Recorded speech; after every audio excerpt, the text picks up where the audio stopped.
കുറച്ച് കാര്യങ്ങൾ ചെയ്യുക.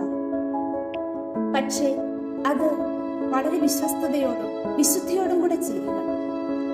വിശുദ്ധ ഫ്രാൻസിസ് തന്റെ ജീവിതത്തിൽ ഈശോയുടെ സാന്നിധ്യം ഊണിലും ഉറക്കത്തിലുമൊക്കെ അദ്ദേഹത്തിന്റെ കൂട്ടത്തിൽ തന്നെ അനുഭവിച്ചു.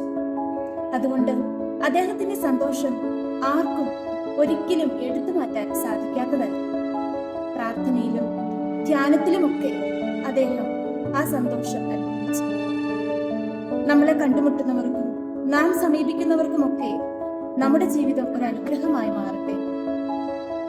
ഓരോ ദിവസവും ദൈവത്തിന്റെ സ്നേഹം അനുഭവിച്ച് ദൈവത്തിൽ ദൃഷ്ടി ഉറപ്പിച്ച് നാം ജീവിക്കുമ്പോൾ നമ്മുടെ സാന്നിധ്യം അനേകർക്ക് അനുഗ്രഹമായി മാറും. അതിനാൽ അനുഗ്രഹം അവകാശമാക്കുവാൻ വിളിക്കപ്പെട്ടവരാണല്ലോ നമ്മൾ എന്ന ബോധ്യത്തിൽ നമുക്ക് പരസ്പരം വളരാം. ദൈവം അനുഗ്രഹിക്കട്ടെ.